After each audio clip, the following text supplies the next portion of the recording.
अशी बातमी समोर येते। मुंबई गोवा महामार्गावर वीर रेल्वे स्थानकाजवळ एक अपघात झालाय। डिझेल संपल्याने बंद असलेल्या स्कॉर्पिओ जीपला टोईंग व्हॅनची जोरदार धडक बसली आहे आणि हा अपघात झालाय। अपघातात 3 जण ठार झालेत तर 3 जण जखमी झाल्याची माहिती समोर येते।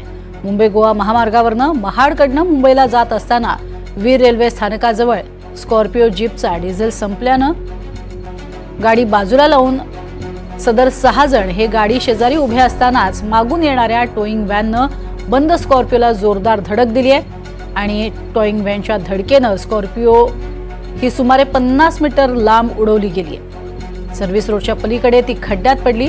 अपघातादरम्यान स्कॉर्पिओ जवळ उभ्या असलेल्या लोकांना त्याचा जोरदार मार लागलाय। सर्व जखमींना सध्या उपचारासाठी महाड ग्रामीण रुग्णालयात दाखल करण्यात आले। तिघांना आपले प्राण गमवावे लागले। स्कॉर्पिओला टोईंग व्हॅनची जोरदार धडक बसली आणि हा अपघात झालाय। अधिक माहिती घेऊयात मेहबूब जमादार आमचे प्रतिनिधी आपल्या सोबत आहेत। मेहबूब, काय अधिक माहिती? रात्री 1च्या सुमारास मुंबई महाडून मुंबईच्या दिशेला काही महाडमधली लोक होती जी वेगवेगळ्या विभागातली होती, एका कुटुंबातली नव्हती।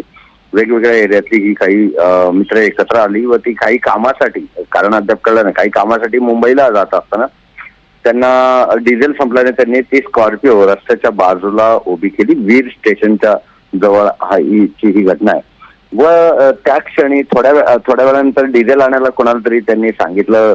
सदर व्यक्ती डिझेल घेऊन येत होता महाडवरून आणि तेव्हाच हे काही जण गाडीच्या बाहेर येऊन थांबले, काही गाडीमध्ये होते। तर यांना पाठीमागून येणाऱ्या एका टोईंग व्हॅनने जोरदार धडक दिली।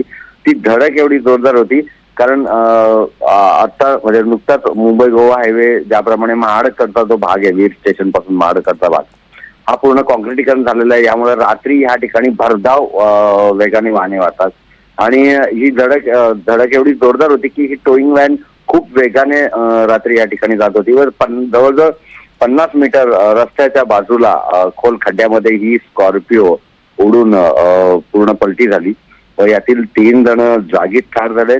3 जण गंभीर जखमी आहेत, त्यांना महाड ग्रामीण रुग्णालयात दाखल केलेलं आहे व आता ह्या 3घांवर उपचार चालू आहे परंतु ह्या सगळ्या घटनेने सर्वजण ही महाडमधली होती, जखमी सुद्धा महाडमधले मृतदेह झाले, 3 जण तेही महाडमधले।